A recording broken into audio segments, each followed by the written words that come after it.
ಇವತ್ತಿನ ದೇವರ ಸಂದೇಶದ ಪೀಠಿಕೆ ಶಾರೀರಿಕವಾಗಿ ಮಾಂಸವಾಗಿ ನಡೆದುಕೊಳ್ಳುವವನು ದೇವರಿಗೆ ಮೆಚ್ಚುಗೆಯಾಗುವುದಿಲ್ಲ. ವಾರಗಳಿಂದ ನಾವು ಪಾಪವನ್ನು ಕುರಿತು ದೇವರ ಸಮ್ಮುಖದಲ್ಲಿ ಧ್ಯಾನಿಸುತ್ತಾ ಬರ್ತಾ ಇದ್ದೇವೆ.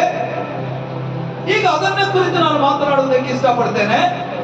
ಪ್ರಾರಂಭದಲ್ಲಿ ನಾವು ದೇವರ ವಾಕ್ಯವನ್ನು ಗಮನಿಸುವಾಗ ಪಾಪ ಎಂಬುದು ಏನೆಂಬುದಾಗಿ ನಾವು ನೋಡುವಾಗ ನಾನು ನಿಮಗೆ ಸ್ಪಷ್ಟವಾಗಿ ಹೇಳ್ತೇನೆ ನೋಡ್ರಿ, ನಮಗೂ ದೇವರಿಗಿರುವಂತ ಐಕ್ಯತೆಯನ್ನು, ನಮಗೂ ದೇವರಿಗಿರುವಂತ ಸಂಬಂಧವನ್ನು, ನಮಗೂ ದೇವರಿಗಿರುವಂತ ಪ್ರೀತಿಯನ್ನು ಯಾವ ಕಾರ್ಯಗಳು ನಮ್ಮನ್ನು ಅಗಲಿಸ್ತದೋ ಅವೆಲ್ಲವೂ ಕೂಡ ಪಾಪ ಎಂಬುದಾಗಿ ನಾವು ದೇವರ ವಾಕ್ಯದಲ್ಲಿ ನೋಡ್ತೇವೆ.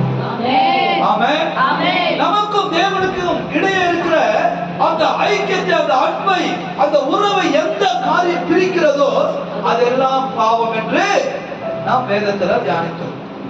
ಸ್ವಲ್ಪ ನಾವು ಹಿಂದಕ್ಕೆ ಹೋಗಿ ಆಮೇಲೆ ಮುಂದಕ್ಕೆ ಹೋಗೋಣ. ಮೊದಲು ನಾನು ಹೇಳಿದ ಹಾಗೆ ಯಾವ ಕಾರ್ಯವು ನಮ್ಮನ್ನು ದೇವರನ್ನು ಬೇರ್ಪಡಿಸುತ್ತದೋ ಅಥವಾ ಯಾವ ವಿಷಯವು, ಯಾವ ಒಂದು ವಸ್ತು ಅಥವಾ ಯಾವ ಮನುಷ್ಯನು ದೇವರನ್ನು ನಮ್ಮನ್ನು ಬೇರ್ಪಡಿಸುತ್ತದೋ ಅದು ಪಾಪ. ಯೆಶಾಯನ ಬರೆದ ಪ್ರವಾದನೆ ಗ್ರಂಥ 59ನೇ ಅಧ್ಯಾಯ 2ನೇ ವಾಕ್ಯವನ್ನು ವೇಗವಾಗಿ ಓದ್ರಿ. ತಮಿಳ ವಾಸಿಪ ತಮಿಳ ವಾಸಿಕೆ. ಆದರೆ ನಿಮ್ಮ ಅಪರಾಧಗಳೇ, ನಿಮ್ಮ ದೇವರಿಂದ ನಿಮ್ಮನ್ನು ಅಗಲಿಸುತ್ತಾ ಬಂದಿದೆ. ಸಾಕು, ಹಲ್ಲೆಲೂಯಾ. ಆದರೆ ಚೆನ್ನಾಗಿ ಗಮನಿಸಿರಿ, ನಿಮ್ಮ ಅಪರಾಧಗಳೇ ದೇವರಿಗೂ ನಿಮಗಿರುವಂತಹ ಸಂಬಂಧವನ್ನು ಅಗಲಿಸುತ್ತಾ ಬಂದಿದೆ. ದೇವರ ವಾಕ್ಯ ಇರುತ್ತದೆ, ನಿಮಗೂ ದೇವರಿಗಿರುವಂತಹ ಸಂಬಂಧವನ್ನು, ಐಕ್ಯತೆಯನ್ನು, ಪ್ರೀತಿಯನ್ನು ಯಾವುದು ಅಗಲಿಸುತ್ತದೋ ಅದು ಪಾಪ. ಪಕ್ಕದ ಬಾತ್ சொல்லுங்க, அதுதான் பாவம். Amen, hallelujah. ದೇವರ ವಾಕ್ಯ ಹೇಳ್ತದೆ, ಓದಪ್ಪ ವಾಕ್ಯನ. ಆದರೆ ನಿಮ್ಮ ಅಪರಾಧಗಳೇ ನಿಮ್ಮ ದೇವರಿಂದ ಅಗಲಿಸುತ್ತಾ ಬಂದಿದೆ. ಈಗ ಗಮನಿಸಿರಿ, அக்கிரமம் அந்த வார்த்தைக்குள் என்னெல்லாம் காரியங்கள் அடங்கியிருக்கிறது. ಅಪರಾಧ ಎಂಬಂತ ಪದದೊಳಗೆ ಯಾವೆಲ್ಲ ವಿಷಯಗಳು ಅಡಗಿದೆ, ಯಾವ ವಿಷಯಗಳು ನಮ್ಮಲ್ಲಿ ಇದ್ದರೆ ದೇವರಿಗೆ ನಾವು ಮೆಚ್ಚುಗೆಯಾದವರಾಗಿ ಕಾಣಲು ಸಾಧ್ಯವಿಲ್ಲ, ಯಾವ ಕಾರ್ಯಗಳು ನಮ್ಮಲ್ಲಿ ಇಲ್ಲದಿದ್ದರೆ ದೇವರಿಗೆ ಇಷ್ಟವಾದವರಾಗಿ ನಾವು ಕಾಣಲು ಸಾಧ್ಯ. ஆமென். நல்ல கவனிக்கணும், நான் சொல்ற வார்த்தையை கவனிக்கணும்.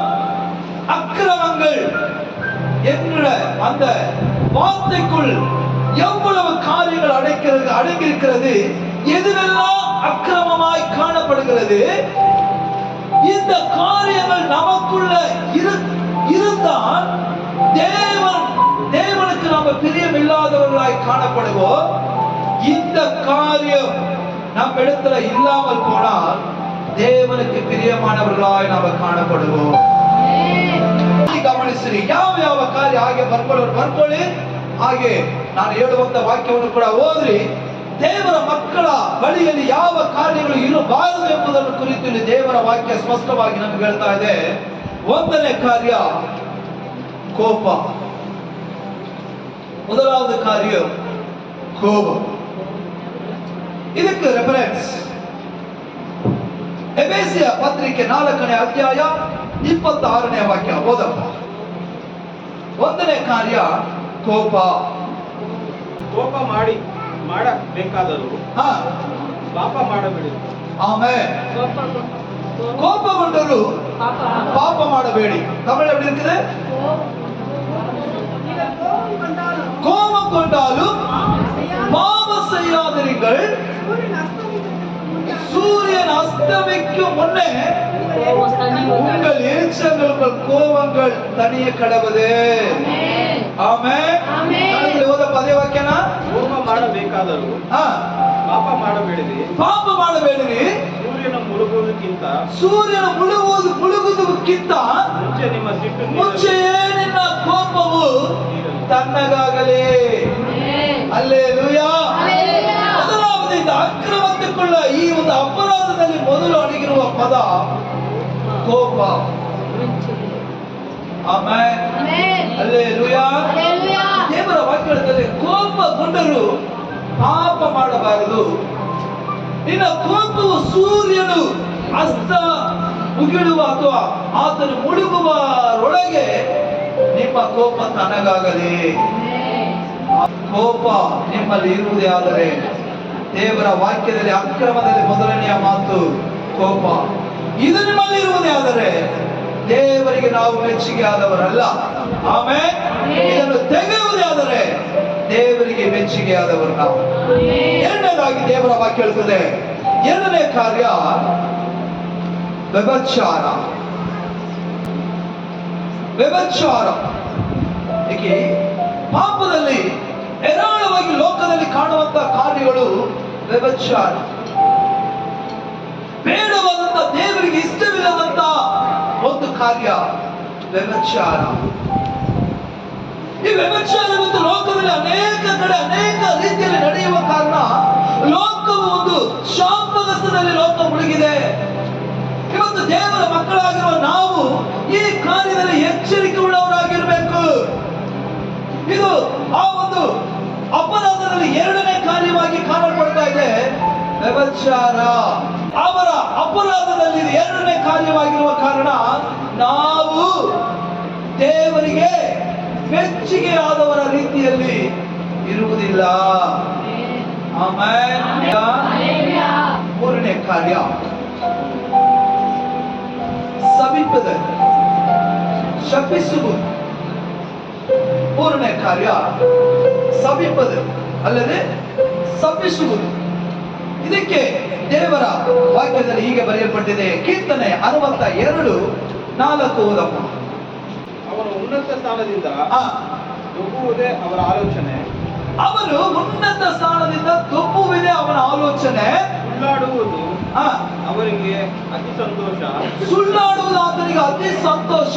ಬಾಯಿಂದ ಹರಸಿ ಮನಸ್ಸಿನಿಂದ ಶಪಿಸುತ್ತಾರೆ. ಬಾಯಿಂದ ಹರಸುತ್ತಾರೆ, ಮನಸ್ಸಿನೊಳಗೆ ಇನ್ನೊಬ್ಬರನ್ನು ಕುರಿತು ಶಾಪ ಕೊಡ್ತಾರೆ, ಶಪಿಸ್ತಾರೆ. ಇಂಥ ಕಾರ್ಯಗಳು ದೇವರ ಮಕ್ಕಳಲ್ಲಿ ಇರಬಾರದು. ದೇವರ ಮಕ್ಕಳ ಬಾಯಲ್ಲಿ ಎಂದಿಗೂ ಬೇರೊಬ್ಬರನ್ನು ಶಪಿಸಬಾರದು, ಬೇರೊಬ್ಬರಿಗೆ ಶಾಪ ಕೊಡಬಾರದು. ನಮ್ಮನ್ನು ಕುರಿತು ಅವ್ರು ಎಷ್ಟೋ ಶಾಪ ಕೊಡ್ಲಿ, ನಮ್ಮನ್ನು ಕುರಿತು ಅವ್ರು ಏನೇನೋ ಅನ್ಕೊಳ್ಳಿ, ಇವರು ಹಾಗಾಗ್ಲಿ ಹೀಗಾಗಲಿ ಹೇಗಾಗಲಿ, ಯಾರು ಕೂಡ ನಾವು ಯೋಚಿಸುವಂತ ಅವಶ್ಯಕತೆನೇ ಇಲ್ಲ.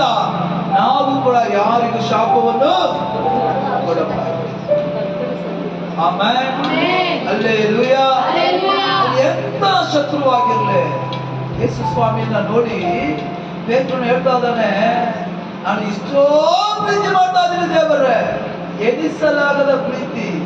ಆದರೆ ಅದೇ ಪೇತ್ರನು ನೀನು ಯೇಸುವಿನೊಟ್ಟಿಗೆ ಇದ್ದವನೆಂಬುದಾಗಿ ಹೇಳುವಾಗ ಅಯ್ಯಯ್ಯೋ ಯೇಸು ಯಾರು ಎಂಬುದನ್ನು ನಾನು ಅರಿಯನು ಎಂಬುದಾಗಿ ಯೇಸುವನ್ನ ದೂಷಣೆ ಮಾಡ್ತಾನೆ. ಆದರೆ ಯೇಸು ಸ್ವಾಮಿ ಅವನ ಬಿಟ್ಟ, ಅವನ ಮುಖಾಂತರವಾಗಿ ಒಂದೇ ಒಂದು ಪ್ರಸಂಗದಲ್ಲಿ 3,000 ಜನರ ರಕ್ಷಣೆಯನ್ನು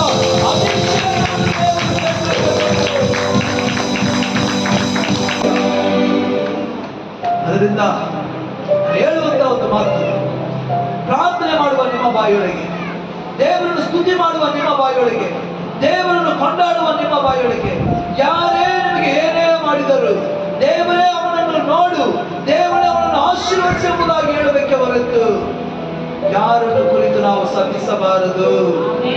ಹಲ್ಲೆಲೂಯಾ. ಶಪಿಸುವಂತದ್ದು ಸೈತಾನನ ಕೆಲಸ, ಆಶೀರ್ವದಿಸುವುದು ದೇವರ ಕೆಲಸ. ನಮ್ಮೊಳಗೆ ದೇವರಿದ್ದಾರ, ಸೈತಾನನಿದ್ದಾನ, ನಮ್ಮನ್ನು ನಾವೇ ಶೋಧಿಸಿಕೊಳ್ಳುವವರಾಗಿರೋದು. ಹಲ್ಲೆಲೂಯಾ. அடுத்தவங்க 1000 சபிக்கிட்டோம், அதெல்லாம் நம்ம தொடாது. ஹல்லேலூயா. மற்றவங்களை பார்த்து என்னெல்லாம் சொல்லட்டும், நாம ஆண்டவருக்கு பிரியமா இருந்தா, கர்த்தர் நம்ம கூட இருந்தா, அவ எப்படியாப்பட்ட ஆளா இருந்தாலும் சரி, அவ எப்படியாப்பட்ட ஆளா இருந்தாலும் சரி, என்னதான் சாபம் கொடுத்தாலும் சரி, கர்த்தர் ஒருபொழுது நம்ம மேல நடக்க மாட்டார். ಆಮೆನ್. ನಾಲ್ಕನೇದು ಅಂತ ಹೇಳಿ ನಾನು ಮತ್ತೆ ಮುಂದೆ ಹೋಗ್ತೇನೆ. ನಾಲ್ಕನೇ ಕಾರ್ಯ ಇದು ಮಿಗ ಮಿಗ ಮುಖ್ಯವಾದ ಮನುಷ್ಯನನ್ನು ಪಾತಾಳಕ್ಕೆ ಕೊಂಡು ಹೋಗುವಂತ ಒಂದು ಕಾರ್ಯ ಇದು. ಮನುಷ್ಯನಿಗೆ ಆಸೆಯನ್ನು ಹುಟ್ಟಿಸುವಂತ ಒಂದು ಕಾರ್ಯ. ಎಚ್ಚರವಾಗಿ ಕೇಳ್ರಿ, ಈ ನಾಲ್ಕನೇದು ಇದೆಯಲ್ಲ, ಇದು ತುಂಬಾ ಡೇಂಜರ್. ಇಲ್ಲದನ್ನೇ ಇರುವುದಾಗಿ ಮಾಡುತ್ತೆ, ಇರುವುದೆಲ್ಲವನ್ನು ಕಳೆದುಕೊಂಡು ಭಿಕಾರಿಯಾಗಿ ಕೂಡ ನಮ್ಮನ್ನು ನಿಲ್ಲಿಸುತ್ತೆ. ನಾಲ್ಕನೇ ಕಾರ್ಯ ಹಣದ ಆಸೆ. ಹಣ ಆಸೆ. ಹಣದ ಆಸೆಗೆ ನಾವು 1 ತಿಮೋಥೆ 6ನೇ ಅಧ್ಯಾಯ 10ನೇ ವಾಕ್ಯ ತಗೊಳ್ಳಿ. ಹಣದ ಆಸೆಯು ಸಕಲ ವಿಧವಾದ ಕೆಟ್ಟತನಕ್ಕೆ ಮೂಲವಾಗಿದೆ. Very good. ಹಣ ಆಸೆ ಎಲ್ಲ ತೀಮಕ್ಕೂ, ಆಮೆನ್, ಎಲ್ಲ ನನ್ಮಕ್ಕೂ ಬೇರೆ ಇಲ್ಲ, ಅದೇ ಎಲ್ಲ ತೀಮಕ್ಕೂ ಬೇರೆ. ಹಣದ ಆಸೆ ಎಲ್ಲ ಕೆಟ್ಟತನಕ್ಕೆ ಮೂಲವಾಗಿರ್ತದೆ. ಒಳ್ಳೆತನಕ್ಕೆ ಸ್ವಲ್ಪವಾದರೂ ಕೆಟ್ಟತನಕ್ಕೆ அதிகವಾಗಿ கொடுத்திருக்கிற ஆசீர்வாதத்துல போதும் என்ற மனதுடனே நாம் இருப்போமானா, அல்லேலூயா, அதுக்குள்ள கர்த்தர் வேதனையை கூட்டா.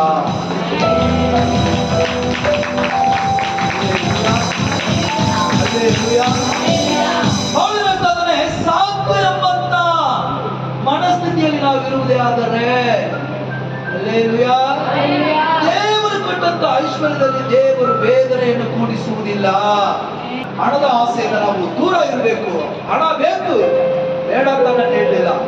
ದೇವರು ಎಷ್ಟು ನಮ್ಮನ್ನು ಆಶೀರ್ವಾದ ಮಾಡ್ತಾರೋ ಅಷ್ಟು ಸಾಧ್ಯ ಎಂಬುದಾಗಿ ನಾವು ಹೋಗುವುದೇ ಆದರೆ ಸಮಾಧಾನ, ಸಂತೋಷ, ನೆಮ್ಮದಿ ನಮ್ಮ ಜೀವಿತದಲ್ಲಿ ಕಾಣಲ್ಪಡುತ್ತದೆ. ಆಮೆನ್.